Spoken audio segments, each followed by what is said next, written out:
Good afternoon friends. একটা লাঞ্চের video share করলাম। তো নিউ দীঘায় তোমার হয়তো অনেকবারই যাও, তো ভালো খাবারের খোঁজ করলেই সোনার বাংলা রেস্টুরেন্টে আসতে পারো। আমরা অনেকবারই এসছি, এবারও এসছি একদম, কারণ দুপুরবেলা একটু খাবারটা ভালো হলে, বেশ ঘরোয়া খাবার হলে আমাদের আত্মার তৃপ্তি হলে ঘোরাটাও খুব মজা হয় আর কি।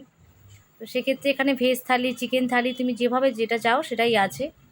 তো আমরা এখানে খাবারে ডাল, আলু ভাজা আর বাঁধাকপির তরকারি নিয়েছিলাম। বাঁধাকপির তরকারিটাও ভীষণ টেস্ট হয়েছিল, একদম হালকা। হ্যাঁ, আর ছিল আলু পোস্ত। আলু পোস্ত মানে সাদা আলুর পোস্ত, যেটা আমরা ঘরে প্রায়ই করি। তো সাদা আলুর পোস্তও ভালো খেয়েছি।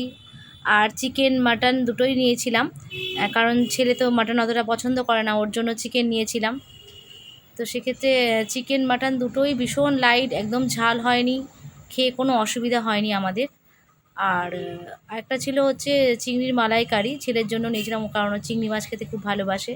তো মালাইকারিটাও ভীষণ টেস্ট হয়েছিল, মানে এত ভালো হয়েছিল, কিছু মানে মুখে এখনও লেগে আছে বলতে পারি। তো সেটাই বলা, তোমরা যদি কখনো ভালো খাবারের খোঁজ করো তো এই সোনার বাংলা রেস্টুরেন্টে আসতে পারো।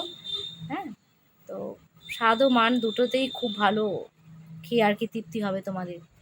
So thank you friend for watching. ভালো থাকবে, সুস্থ থাকবে। Thank you so much.